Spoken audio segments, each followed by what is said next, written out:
un commento alle dimissioni. Prendiamo atto delle dimissioni dell'assessore Miccichè. Praticamente oggi è emerso che il gruppo, uno dei gruppi più importanti della maggioranza, il gruppo che fa capo all'onorevole Di Mauro, è uscito ed è passato all'opposizione. Questo è un fatto grave per la città, che prova ne sia e dimostra il fatto che comunque questa giunta e questa maggioranza non è più seguita dai propri consiglieri comunali.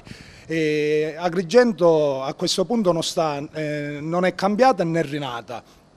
Detto questo, oggi crediamo che non ci sono più le condizioni, il sindaco non abbia più le condizioni, non ha i numeri per continuare a governare la città.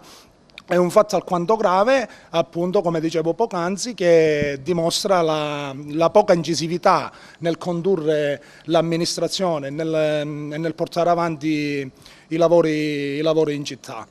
Detto questo, io ringrazio comunque l'assessore Miccichè, che credo abbia fatto un ottimo lavoro in città, è stato il miglior esponente per questa giunta, ma resta il fatto che il sindaco è stato abbandonato da uno dei maggiori partiti azionisti di questo governo e che ha sostenuto la campagna elettorale del sindaco Firetto, permettendo appunto la propria elezione.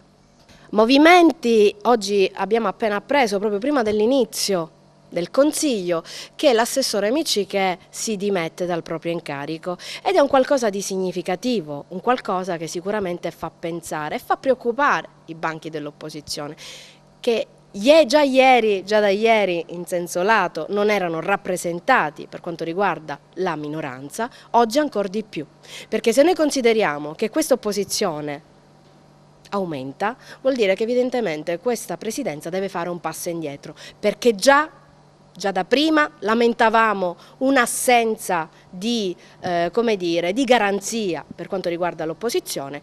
Oggi che l'opposizione aumenta e quindi i bilanci numerici cambiano, oggi è bene che facciano un passo indietro, prima di scomodare il Consiglio tutto a fare una sfiducia. Quindi io invito la Presidenza a dimettersi e a dare finalmente spazio alla democrazia e quindi al rispetto dell'opposizione. Di certo c'è che oggi dobbiamo fare dei bilanci su quella che è una maggioranza non più appoggiata con i numeri con i quali ha iniziato.